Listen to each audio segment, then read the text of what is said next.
हम लोगों ने अपने डेवलपमेंट के नाम पे काफ़ी सारे फॉरेस्ट को ख़त्म कर दिया और फॉरेस्ट को जैसे ही ख़त्म किया उसमें रहने वाले छोटे एनिमल जितने भी प्लांट थे, छोटे एनिमल से बड़े एनिमल जितने माइक्रो ऑर्गेनिज्म थे वो भी उसके साथ ख़त्म हो गए।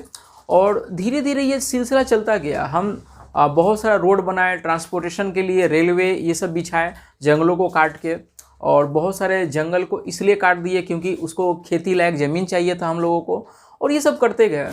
पर बाद में जब हम लोगों ने सर्वे निकाला कि इसका साइड इफ़ेक्ट क्या हो रहा है, तो पता चला कि इस हमारे पैरों तले ज़मीन खिसक गया। जब हम लोगों ने पता किया कि इसका साइड इफ़ेक्ट क्या है, जैसे ग्लोबल वार्मिंग होना स्टार्ट हो गया, सी लेवल बढ़ गया, ओजोन लेयर धीरे धीरे पतला होने लगा, और बहुत सारे ऐसे ऐसे डिजीज़ आने लगे, बीमारियां शुरू होने लगे जो पहले नहीं था। क्यों? क्योंकि हम लोगों ने नेचर के साथ बहुत ज़्यादा खिलवाड़ किया था। तो फिर क्या हुआ, जितने भी नेचर लवर हैं जो प्रकृति से बहुत प्यार करते हैं, उन्होंने डिमांड रखा कि कोई सख्त कानून आना चाहिए। तो लाया गया इंडियन वाइल्ड लाइफ एक्ट लाया गया। इसमें ये किया गया कि जो भी जंगल हैं और उसमें रहने वाले जो भी प्राणी हैं, एनिमल्स हैं, उनको किसी भी हाल पर बचाया जाएगा, क्योंकि वो ख़त्म हुए तो उनके साथ साथ हम भी ख़त्म होंगे। क्योंकि मैंने बताया कि सब एक दूसरे से जुड़े हुए हैं, ये एक जाल है, वेव है, जिसमें हम लोग एक छोटा सा हम पार्ट है। उसी तरह जितने भी इसमें प्लांट है सब इस जाल में बंधे हुए हैं। तो हम लोग जानेंगे इस वीडियो में कि जो एक्ट लाया गया, जो नया एक्ट था इंडियन वाइल्ड लाइफ एक्ट, इसमें जंगल को बांटा गया पहला बार 1972 और 73 में। पहले ऐसे बांटा नहीं किया था, सब जंगल एक ही टाइप के थे। इसीलिए क्या हो रहा था, काफ़ी तेज़ी से जो पहले टाइगर 55,000 हुआ करते थे, घटते घटते कितने हो गए थे, 1800। उसके बाद क्या हुआ, जंगल को बांट दिया गया। जैसे जो जानवर, जो एनिमल, जो लग रहा है कि धीरे धीरे इसका नंबर बहुत कम हो गया, धीरे धीरे ये गायब हो जाएगा इस दुनिया से, उस जंगल को बना दिया गया रिजर्व। रिजर्व मतलब कि अब उसमें कोई भी नहीं ढुकेंगे, ठीक है। अब उसमें कोई भी शिकार नहीं करेंगे, कोई भी लकड़ी काटने नहीं आएंगे, ठीक है। अगल बगल के गाँव वाले, मतलब वो पूरा रिजर्व कर दिया गया, उसको फेंसिंग कर दिया गया, घेर दिया गया, उसमें फॉरेस्ट रेंजर डाल दिए गए। फिर एक जंगल बनाया गया प्रोटेक्टेड लैंड। इसमें क्या हुआ कि ये इसमें भी पूरा बैन कर दिया गया, क्या, पोचिंग एंड हंटिंग, मतलब शिकार इसमें नहीं होगा। पर थोड़ा सा छूट दिया गया, जो ट्राइबल्स पीपल है वो लकड़ी को ले सकते हैं वहाँ से, और जो जंगल बचे उनको बना दिया गया, जैसे यहाँ पे आप देख रहे हैं अनक्लास फॉरेस्ट। तो चलते हैं एक एक करके देखते हैं। देखिए, आप लोगों ने बहुत सारा फॉरेस्ट का नाम सुना होगा, जैसे कान्हा हुआ, आपका काजीरंगा हुआ, जिम कार्बेट हुआ। तो ये सब जो सुनते हैं ना, ये सब रिजर्व फॉरेस्ट है। तो देखते हैं रिजर्व फॉरेस्ट का डेफिनेशन क्या होता है। और आप ये जानते होंगे कि उस रिजर्व फॉरेस्ट में जब से उसको रिजर्व बनाया गया है सरकार के द्वारा, धीरे धीरे उसमें जो टाइगर हैं वो बढ़ गए, उनका संख्या बढ़ गया। जैसे काजीरंगा को जब से रिजर्व बनाया गया सेंचुरी, तो उसमें जो राइनो है, एक सींग वाला गेंडा है, वो जो ख़त्म होने वाले ही थे वो बच गए, और धीरे धीरे उनका संख्या बढ़ गया। अब वो खतरे से बाहर निकल चुके हैं। तो इसका मतलब ही होता है रिजर्व। जैसे देखिए, reserve forest, more than half of the total forest land has been declare reserve forest. मतलब हमारे भारत में, हमारे इंडिया में जो भी जंगल है उसमें आधा से ज़्यादा अभी रिजर्व बना दिया गया है। और ये बहुत ज़रूरी था रिजर्व बनाना, क्योंकि अगर रिजर्व नहीं बनाया जाता तो हो सके कि उसको कुछ दिनों बाद उस जंगल को आधा करके एग्रीकल्चर लैंड बना दिया जाता, और कुछ लोग शिकार करते जाते, ठीक है।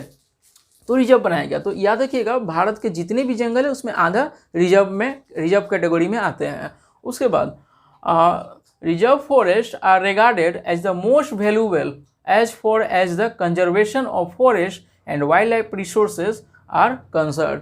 रिजर्व इसलिए बनाया जाता है क्योंकि उसमें कुछ स्पेशल टाइप के एनिमल होते हैं जो रेड बुक में आ गए हैं। अब ये रेड बुक मतलब क्या होता है, रेड बुक मतलब ये होता है कि जो अब धीरे धीरे उनका संख्या काफ़ी कम हो गया और कुछ साल में ये पूरा दुनिया से ख़त्म हो जाएंगे, उनको बोलते हैं रेड बुक। तो उसमें अगर जो भी एनिमल आ गए हैं और उस जो पर्टिकुलर जंगल में मिलते हैं उसको बना दिया जाता है रिजर्व, कि उनको किसी भी हर हालत में बचा लेना है, ठीक है। तो बहुत सारे ऐसे भारत में जंगल है। तो क्यों किया जाता है, कुछ कुछ प्लांट भी होते हैं जो काफ़ी गिने चुने जगह पे ही बचे हुए हैं, ठीक है। मेरा आप लोगों ने सेकंड वीडियो देखा होगा तो मैंने आपको बताया भी था कि काफ़ी ऐसे ऐसे एनिमल हैं, जैसे घड़ियाल हुआ आपका, ठीक है, लियोपार्ड हुआ, चीता हुआ, जो कि अब ख़त्म हो चुका है। तो ये सब बहुत गिने चुने जगह पे बचे हुए हैं। अगर उस जंगल को अब नहीं बचाया गया तो हो सके कि बाद में हम लोग सिर्फ बुक में ही पढ़ें कि ये सब एनिमल इंडिया में मिलते थे, वर्ल्ड में मिलते थे। ठीक है, और जब से हम लोगों ने फॉरेस्ट रिजर्व बनाया है तो क्या हुआ है, जो 1800 टाइगर बचे हुए थे इंडिया में, अब ये 4000 का आंकड़ा पार कर चुके हैं। और मैं आपको बता दूं, वर्ल्ड में जितने भी टाइगर हैं उसके 75% इंडिया में आपको देखने को मिलेंगे। और ये सब क्यों हुआ है, ये सब रिजर्व फॉरेस्ट के चलते हुआ है।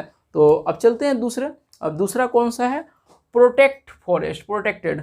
अब इसमें क्या है कि ये इसको भी पूरा घेरा जाएगा, सब कुछ किया जाएगा, पर इसमें थोड़ा सा ढील दिया जाएगा। जैसे almost 1/3 of the total forest areas as protected forest. अब याद रखिएगा, आपके ऑब्जेक्टिव क्वेश्चन में भी आएगा। जैसे अगर बोलेगा पूरा 50% कौन है तो रिजर्व, और 1/3 कौन बनाता है तो याद रखिएगा प्रोटेक्टेड। अब इसमें क्या है, as declare by the forest department. याद रखिएगा ये फॉरेस्ट डिपार्टमेंट के अंतर्गत आता है, और इसमें भी फॉरेस्ट रेंजर आपको देखने को मिलेंगे जो जंगल और एनिमल को क्या करते हैं, प्रोटेक्ट करते हैं। किससे, हंटर लोग से। ठीक है, this forest land are protected from any further depletion. और क्या किया जाता है, जो भी एरिया को प्रोटेक्टेड बनाया जाता है, जैसे 5000 किलोमीटर स्क्वायर का जंगल है, तो इस बात को ध्यान रखा जाएगा कि 1 किलोमीटर भी उसमें कम नहीं होना चाहिए, 5000 का 5000 ही रहना चाहिए, और उसको प्रोटेक्ट किया जाएगा किसी भी हालत में। और इसका जिम्मेवारी कौन लेगा, फॉरेस्ट डिपार्टमेंट लेंगे। ठीक है, और समय समय पर क्या होगा, सेंट्रल गवर्नमेंट, स्टेट गवर्नमेंट इसको फंड भी देंगे, मेडिकल टीम भी प्रोवाइड करेंगे, और जो भी चीज़ होगा इसका रिपोर्ट बना के ये लोग फॉरेस्ट डिपार्टमेंट को देंगे। ठीक है, जैसे नंबर्स कितने, जानवर कितने बढ़े, एनिमल्स, पेड़ पौधे उससे ज़्यादा बढ़े या नहीं बढ़े, ये सारा रिपोर्ट ये लोग कलेक्ट करते हैं फॉरेस्ट डिपार्टमेंट। तो कौन से, प्रोटेक्टेड फॉरेस्ट में, इस बात को आप याद रखिएगा। ठीक है, अब उसके बाद आते हैं अनक्लास फॉरेस्ट। देखिए, रिजर्व कुछ बना दिया गया और कुछ बना दिया गया प्रोटेक्टेड, और जो इस अब दोनों में नहीं आए उसको बोलते हैं अनक्लास। अनक्लास मतलब क्या होता है, अच्छे से समझिए। देखिए, बहुत बड़ा अगर जंगल है, बहुत उसमें एनिमल्स है, तो वो रिजर्व बन गया। उससे अगर छोटा जंगल है, फॉरेस्ट है, तो उसको बना दिया गया प्रोटेक्टेड। अगर 1-2 गांव बराबर कोई जंगल है, मतलब बहुत छोटा जंगल है, उसको फेंसिंग नहीं किया जा सकता। ठीक है, उसमें ज़्यादा कर आपको एनिमल भी नहीं मिलेंगे ना, तो ज़्यादा प्लांट मिलेंगे, पर फिर भी उन्हें बचाना तो है क्योंकि ऑक्सीजन देते हैं, और बहुत सारा उसमें लाखों स्पेसीज भी मिल सकते हैं। तो वैसे 1-2 गांव एरिया वाले जो फॉरेस्ट होते हैं, उसको कोई भी क्लास में ना डाल के उसको दिया जाता है अनक्लास फॉरेस्ट।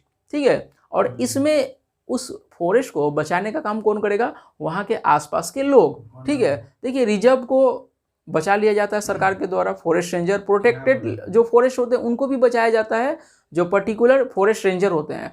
पर इसका जो दायित्व है वो अगल बगल के कम्युनिटी, जो आसपास के गांव के लोग होंगे, वही बचाएंगे।